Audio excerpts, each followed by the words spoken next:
Bienvenidos a la transmisión de Consultorio Jurídico, un espacio en donde cada martes tratamos un tema legal de su interés. Hoy estaremos hablando sobre la repartición de bienes en el divorcio, las causales, entre otros temas. Para esto contamos con la asesoría de Indira Cifuentes. Ella es abogada, especialista en Derecho de Familia, magíster en Derecho Procesal y además es docente de la Facultad de Derecho de la Universidad Libre. Doctora, bienvenida, es un gusto que esté en el programa de hoy. Buenas tardes para todos. Bien, a ustedes los invito a participar en este consultorio jurídico dejándonos sus preguntas en los comentarios en Facebook o en YouTube y estaremos resolviendo algunas de ellas en vivo. De acuerdo con cifras de la Superintendencia de Supernotariado y Registro, cerca de 16.000 parejas se divorciaron durante 2020. De entrada y a modo de contexto, doctora, ¿cuáles serían las causales por las cuales una pareja se puede divorciar? Bueno, lo primero que hay que tener en cuenta es que el matrimonio genera dos especies de obligaciones. Unas que están referidas a las relaciones entre cónyuges. Entonces, cónyuge 1 lo vamos a llamar de esa manera y cónyuge 2. Entonces, obligaciones entre cónyuges. Pero también adicionalmente se extiende a las obligaciones respecto de los hijos. E incluso una de las causales se ocupa adicionalmente de relaciones que están vinculadas con personas que estén en el entorno familiar, que hagan parte del cuidado de los menores de edad y también convivan bajo el mismo techo. Partiendo de allí es que decimos, si se generan un incumplimiento como cónyuges, unas son las consecuencias legales. Y si se generan incumplimientos en la calidad de padres, las causales serán otras. De manera general, nuestra legislación colombiana establece 9 causales. Y a su vez podríamos hablar y agruparlas en también 2 grupos. El primer grupo es el relacionado con las causales contenciosas. ¿Qué quiere decir eso de causales contenciosas? Son aquellas en donde yo soy cónyuge inocente y pretendo que al otro se le llame cónyuge culpable. Y entonces acudo ante el juez de familia y voy a probar la causal. Entonces necesito una contención, un litigio y una decisión judicial. Y otras causales, que para el caso de nuestra legislación únicamente son 2 de ellas, simplemente manejan el tema de el mutuo acuerdo o el transcurso del tiempo. Dentro de las contenciosas, entonces tenemos las relaciones sexuales extramatrimoniales, el grave e injustificado incumplimiento de los deberes como cónyuge o como padres, los ultrajes, trato cruel y el maltratamiento de obra, la embriaguez habitual, el uso habitual de sustancias alucinógenas o estupefacientes, salvo prescripción médica, la enfermedad o anormalidad grave e incurable, física o psíquica, que ponga en peligro al otro cónyuge o imposibilite la comunidad matrimonial. También tenemos toda conducta tendiente a corromper o a pervertir al otro cónyuge, a los descendientes o a las personas que estén bajo su cuidado o convivan bajo el mismo techo.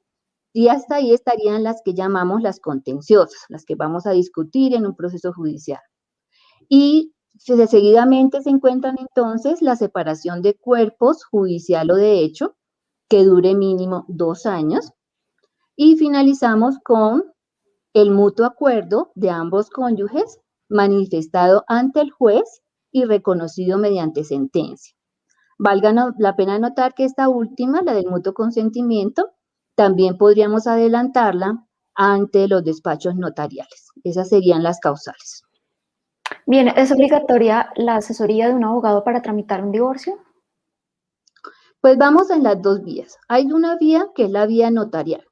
Cuando vamos por la vía notarial, siempre necesitamos mutuo acuerdo, pero a pesar del mutuo acuerdo, necesitamos de una persona que nos brinde la asesoría sobre cómo vamos a hacer los acuerdos que traen como consecuencia el divorcio. Entonces, la notarial necesita abogado, claro que sí. Solo que el abogado es de las 2 partes. Como no hay controversia, entonces podemos designar un solo profesional del derecho para que él atienda la diligencia notarial. Y en el caso del proceso de divorcio ante el juez, que era el que explicábamos hace unos minutos, que sería el contencioso, claro que sí necesitamos de abogado, solo que como hay controversia, hay conflicto entre las partes, pues cada una de las partes, cada cónyuge, pues tendrá su propio abogado. ¿Una persona se puede defender sola, es decir, que no cuente con la asesoría de un abogado en caso de que no estén de mutuo acuerdo? No, para efectos del divorcio, no, porque se requiere de conocimientos especializados que le apunten a la claridad del proceso, las garantías de la defensa y sobre todo que cada una de las causales, así en el lenguaje, parezcan un poco sencillas, cada una tiene sus especialidades, sobre todo desde el punto de vista probatorio, y eso hace parte de los expertos que son los abogados. Bien, muchas gracias por la aclaración. Si, por ejemplo, la causal de divorcio es una infidelidad, ¿afecta de alguna forma la repartición de los bienes? No, directamente no la afecta. Es decir, el cónyuge que es vencido en un proceso de divorcio por la causal primera, que son las relaciones sexuales extramatrimoniales, no va a perder sus derechos de orden patrimonial. Sin embargo, sí hay que tener muy en cuenta que hay unas sanciones que se le van a generar como consecuencia, no de la causal misma que estamos alegando, sino de las consecuencias del divorcio. Y entonces, por ejemplo, el cónyuge culpable puede ser condenado en alimentos para el cónyuge inocente, incluso de por vida. También puede suceder que si el cónyuge 1 efectuó donaciones con ocasión del matrimonio al cónyuge 2 y el cónyuge 2 es el responsable del divorcio, el cónyuge 1 puede proceder a revocar esas donaciones, porque la causa de ser de las donaciones, que era la existencia del matrimonio, pues dejó de existir. Entonces esa sería también otra consecuencia patrimonial. Igualmente, en relación con los hijos, las consecuencias patrimoniales van a darse de todas maneras, que es el hecho de que se condenará en alimentos en relación con los hijos comunes. E igualmente puede llegar a suceder que con ocasión de la infidelidad, ese cónyuge haya malversado algunos bienes o haya, por ejemplo, hecho traspasos de la propiedad de algunos bienes que eran de la sociedad conyugal. En ese caso, ese bien que fue retirado en forma irregular de la masa de bienes de la sociedad conyugal tiene que regresar a la sociedad conyugal. Esas serían como las causales, de todas maneras, o los efectos patrimoniales por la causal de infidelidad. ¿Basta con acusar a la pareja de infidelidad o debe probarlo de alguna forma el otro cónyuge? Pues desde el punto de vista probatorio tenemos una dificultad. Y discúlpenme que vaya a usar un lenguaje como muy castizo, muy de todos, que es, ¿quién le va a contar al otro que va a ser infiel? Y más en relaciones sexuales extramatrimoniales. Entonces, por su naturaleza, las relaciones sexuales extramatrimoniales son ocultas, son tinieblas, ¿sí? Es decir, no le contamos a nadie, ni mucho menos si son extramatrimoniales. Entonces, desde el punto de vista probatorio, solo tendríamos un gran as en la mano, que es que el resultado de las relaciones sexuales extramatrimoniales sea un hijo, porque entonces ahí sí vamos a hacer coincidir la época del matrimonio con la época de las relaciones extramatrimoniales, con la de la concepción y con el nuevo colombianito. O sea, ahí no hay nada que hacer. O sea, de todas maneras, ahí sí diríamos, lo tenemos atrapado. Pero en relación con el otro tipo de actividades, y valga la aclaración, que no solo estamos pensando en lo que tradicionalmente nosotros llamamos la infidelidad, porque nosotros pensamos en ese término y siempre decimos, hay un contacto corpóreo físico, ¿cierto? Hay una relación sexual completa. Y no, porque esa relación sexual completa es la que llamaríamos la infidelidad material.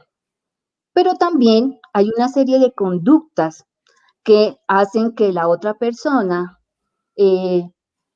llegue a la indefinición sobre si se está pasando en una relación que es una simple amistad o es una relación absolutamente distinta. O sea, cuando se genera una duda en el otro cónyuge sobre que yo tengo contacto con otras personas, pero que esas relaciones van más allá de lo que normalmente uno llamaría una amistad, y uno ya empieza a generar la duda, ¿cierto? Esas besos, esos caricios, ahora esos mecanismos de WhatsApp, y que es que lo quiero mucho porque es que es mi amigo, es mi amiga. Uy, pero ¿cómo lo quieres? O sea, tampoco, hasta allá no podemos llegar. Entonces, esa entra en otra órbita que se llama la infidelidad moral. Y esa parte de la infidelidad moral, entonces es en la estructura de lo que se llama una injuria. Entonces, ¿qué ventaja tendríamos el poder hacer esa comprobación? Que esa sí es un poco más fácil, porque las otras por su naturaleza son reservadas y son íntimas. Entonces no vamos a tener la prueba directa. Pero en relación con estas otras que llamamos la injuria grave, aparece otra causal, que es precisamente la causal tercera. Y la podríamos enmarcar en lo que se llama el trato cruel e incluso en el ultraje. Es decir, es esperar del otro en el mundo de la fidelidad que hace que nosotros esperemos de nuestro consorte que se dé lo que se llama el débito conyugal, el don de los cuerpos, y que a través de los dos solamente y exclusivamente nos desarrollemos como seres humanos normales que somos todos en el campo de la sexualidad. Entonces, como la comprobación directa de la causal es tan difícil, lo más aconsejable es que si yo no tengo esas pruebas de percepción directa, mejor acumulo la de relaciones sexuales con la tercera y también la acompaño, así suene curioso, de la segunda. ¿Por qué es la segunda? Porque sucede que la segunda es el incumplimiento grave e injustificado de los deberes como cónyuge. Y generalmente, cuando están en estos procesos de enamoramiento externos, eso no solo afecta la sexualidad de la pareja, sino también trae como consecuencia el incumplimiento de las relaciones, de la armonía, del paz, del sosiego domésticos. Entonces eso no es solamente la sexualidad, es todo lo que va acompañado de ello. Entonces lo que ha sido, digamos, constante es, si usted no tiene una comprobación tan fuerte como esa que les narraba en relación con que resultó un hijo, pues es mejor apoyarnos y no alegar solo esa causal, porque esa causal va a ser muy difícil de probar en forma directa. Bien, Luis Albeiro Mosquera a través de Facebook nos pregunta, si tengo mis bienes antes de casarme, ¿tengo que darle la mitad a la infiel? Y esto me da pie para que le haga la pregunta de qué pasa con los acuerdos prematrimoniales y capitulaciones. Hablemos un poco sobre ese tema y respondámosle la pregunta al usuario. Bueno, nos toca extendernos un poquitico, pero vamos a tratar de hacerlo lo más claro posible. A ver, Sí, señora. vamos a decirlo de esta manera. Cuando nosotros nos casamos, vamos a echar nuestros bienes en una bolsa. Esa bolsa va a estar integrada de los siguientes bienes. Y piensen en una bolsa económica. Entonces vamos a echar allí los bienes propios del cónyuge 1, los bienes propios del cónyuge 2 y los bienes sociales. Esa es la regla general. Entonces entramos en lo que se llama la sociedad conyugal. Sin embargo, existe una figura que se llama las capitulaciones. E igualmente hagamos una pequeña anotación sobre ello. Las capitulaciones la pueden hacer quienes se van a casar, pero igualmente la pueden hacer quienes van a conformar una unión marital de hecho. Ahí como les doy ese chip informativo, aunque hoy estamos como un poquito centrados hacia el matrimonio. ¿Yo qué hago entonces en las capitulaciones? Yo lo que voy a hacer es una especie de alerta anticipada en el sentido de qué quiero que entre a esa bolsa y qué no quiero que entre. Pero recordemos que las capitulaciones siempre las tengo que hacer antes del matrimonio. En vigencia del matrimonio ya no, porque si estoy ya en vigencia del matrimonio y yo no sabía o no hice las capitulaciones, yo ya entré en sociedad conyugal. De suerte que si yo tengo bienes antes del matrimonio, hay dos formas de que no entren a la sociedad. La primera, hago capitulaciones. Y la segunda, el Código Civil también nos ofrece una serie de reglas en relación con los bienes que yo tengo antes. Por ejemplo, los bienes inmuebles, una casa, un apartamento, un lote, que yo tengo antes del matrimonio, la regla general es que no ingresa a la sociedad conyugal, sin importar si yo hice o si no hice capitulaciones. Digamos que con esa ilustración inicial, entonces ahora sí la pregunta en concreta, dice, ¿yo tengo que darle la mitad de mis bienes al infiel? No, no indispensablemente, porque tendríamos que revisar si alcancé a hacer las capitulaciones y entonces yo excluí mis bienes y sobre esa exclusión, ese infiel no va a tener gananciales, o sea, no le voy a dar la mitad.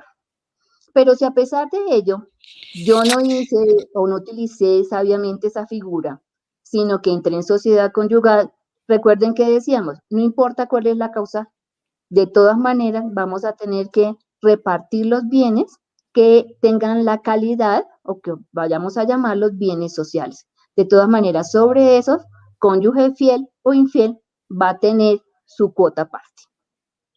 ¿Es recomendable, usted como abogada le recomienda a la audiencia realizar este tipo de acuerdos prematrimoniales? Por supuesto. Mire, ya que hablábamos de estadísticas, un alto porcentaje de las situaciones de conflicto que llevan a un divorcio son los aspectos económicos. Porque extrañamente, y vuelvo a los ejemplos sencillos, es más fácil que se repartan las cucharas, es más fácil que se repartan quién se lleva el perro, a que se repartan los bienes. Es bien complicado.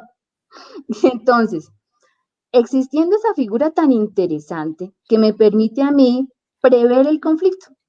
Porque miren que la época en la que lo estamos haciendo, que es antes del matrimonio, ahí todo es armonía, todo es paz, estamos a punto de casarnos, somos los seres más felices del universo. Pero cuando ingresamos ya al matrimonio y empiezan los conflictos de orden económico, ahí ya la cosa se nos complicó. Y entonces, si yo puedo hacer las capitulaciones, qué bien. Y de paso, los ilustro sobre algo muy importante. En las capitulaciones yo no solo puedo hablar de los bienes en activo, sino también de los bienes en pasivo. Y entonces yo puedo hacer que ese que va a ser y en ese momento todavía es mi cuasi, que va a ser mi cónyuge, me confiese en un documento a quién le debe, cuánto tiene que pagar. Porque es que cuando nosotros escuchamos la expresión gananciales, nosotros siempre tendemos a pensar en positivo. Uy, me gané la mitad de la sociedad conyugal. Pues sucede que me gané significa que me puedo ganar los activos o los pasivos. Entonces, siempre que podamos hacerlo y que tengamos bienes que valga la pena, que nosotros en el futuro no tengamos que discutir si son bienes propios o si son bienes sociales, adelante con las capitulaciones. Hay que hacerlo siempre. En ese sentido, Viviana Forero nos pregunta a través de Facebook si se hacen capitulaciones antes del matrimonio, pero se venden los bienes que quedaron estipulados y no se modificaron las capitulaciones, ¿qué procede en ese caso? Bueno, eso es muy abierto por lo siguiente. Primero, las capitulaciones siempre se deben hacer antes. No se pueden hacer modificaciones de las capitulaciones en vigencia del matrimonio en el régimen colombiano. En otros regímenes del mundo sí se puede, pero aquí no podemos. Y entonces, ¿qué puede pasar? Vamos a hacerlo con un ejemplo. Yo tengo un apartamento antes del matrimonio. Ese, por regla general, sería propio. Yo lo capitulé. Listo. Lo salvé diciendo lo excluyo de la sociedad conyugal. Con posterioridad, en vigencia del matrimonio, yo lo vendo. Pero entonces, ¿qué tengo que hacer? Con esa venta que yo haga, con esa plática, tengo que comprar otro bien inmueble. Y tengo que en la escritura pública de compra utilizar una palabra que se llama subrogación. Subrogación, ¿qué es? Reemplazar un bien por otro. Y entonces, llamémoslo bien 1. El bien 1 yo lo tenía antes, lo vendo en vigencia del matrimonio, voy a comprar el bien 2. Para que yo no pierda esa plática y no se me vuelva plata de la sociedad conyugal, en el bien 2, en la escritura, yo hago la nota, que estoy reemplazando el bien 1 con la adquisición del bien 2. Pero, si lo que ocurre es que yo antes del matrimonio lo que tenía era plática, yo tenía una cuenta de ahorros. Yo la capitulé y digo, la saco de la sociedad conyugal. Y luego yo desaparezco la plática en vigencia de la sociedad conyugal. Ahí las cosas ya son un poco diferentes. Porque les cuento lo siguiente. Esa plática naturalmente debería crecer, debería generar unos intereses. Esos intereses son de la sociedad conyugal, no son míos, a menos que desde la capitulación lo haya establecido de esa manera. Entonces, si yo desaparezco esos bienes, ¿quién está perdiendo? la sociedad conyugal también. No solo perdí yo, sino también perdió la sociedad. Y en ese caso la sociedad podría entrar a recuperar a través de unas figuras legales que pues no nos vamos a extender en ellas. Entonces todo depende de cómo lo capitulé y sobre todo qué tipo de bien era. Si era un bien inmueble, una casa, un apartamento, un lote; si era un bien mueble, una cuenta, unas acciones, una joya, un automóvil. Bueno, o sea, todo dependerá de muchos factores, pero digamos que en términos generales sería como esa la forma de resolverlo. Bien, ahora vamos a entrar a una sección del formato en donde desmentimos algunas creencias de la gente y una de ellas, pues, retomando lo que hemos estado hablando durante el programa, dice si es mito o realidad que deben existir pruebas que documenten la infidelidad para que ésta sea causal justa de divorcio. ¿Es mito o realidad? Bueno, miren que conforme a lo que ya conversábamos hace unos minutos, siempre que yo alego una causal la debo probar. Luego, ¿deben existir pruebas? Ese sería el estado ideal. Pero sucede que como las pruebas, si no se saben capturar, si no se saben captar, vamos a tener un problema que es invadir al otro en su persona, en su intimidad. Entonces la otra parte se va a defender diciendo, estas pruebas no son válidas porque no las ordenó o no dispuso un juez la práctica de esas pruebas. Por eso lo que decíamos era, recuerden que si no puedo probar la infidelidad, que es el estado ideal, me voy por causal segunda, incumplimiento grave e injustificado de los deberes, o me voy por causal tercera, y la enmarco en el tema de ultraje y trato cruel. ¿El trámite del divorcio resulta más económico cuando las dos partes están de acuerdo, falso o verdadero? Verdadero. ¿Por qué? Porque ahí vamos a tener la opción legal de hacerlo por el trámite de notaría. Y recuerden que mencionábamos que necesitamos un solo abogado. Entonces, honorarios para un solo profesional, lógicamente nos va a salir mucho más económico. Y además, ¿por qué? Porque como el proceso es rápido, ¿sí? Entonces también eso va a minorar los costos del proceso, de la gestión, porque ahí no llamamos proceso, sino de la gestión por el mutuo consentimiento. Bien, los bienes que adquiere como soltero, que una persona adquiere como soltero, no entran en la repartición tras un divorcio, ¿cierto o falso? Como regla general no entran. Sin embargo, mira que en el transcurso de la charla indicamos de manera muy rápido, porque pues el escaso tiempo no nos permite extendernos, que efectivamente de todas formas sí habrá algunos, pero que lo que le formulábamos a quienes nos escuchan era, en la medida de lo posible, si tienen bienes, muebles, inmuebles, activos y pasivos, la fórmula mágica es capitular para evitarnos ese problema. Porque sí, muchos de los bienes del soltero se recuperan, pero otros sí van a quedar de todas maneras en la sociedad conyugal. Bien, doctora, se nos agotó el tiempo. Muchísimas gracias por su asesoría. A ti, Diana, muchas gracias. Un servicio en común, Universidad Libre y El Tiempo. Y pues estamos para servirles a todos. Muchas gracias. Ustedes, gracias por continuar con nosotros. Recuerden que pueden consultar este y otros temas de interés ingresando al tiempo.com en la sección Justicia Servicios. Allí, incluso al final de cada una de las notas, pueden encontrar un formulario donde nos pueden dejar su pregunta. Nos vemos en un próximo capítulo de Consultorio Jurídico. Feliz tarde para todos. En el equipo del canal de YouTube del Tiempo estamos muy felices. Hemos llegado a nuestro primer 1.000.000 de suscriptores.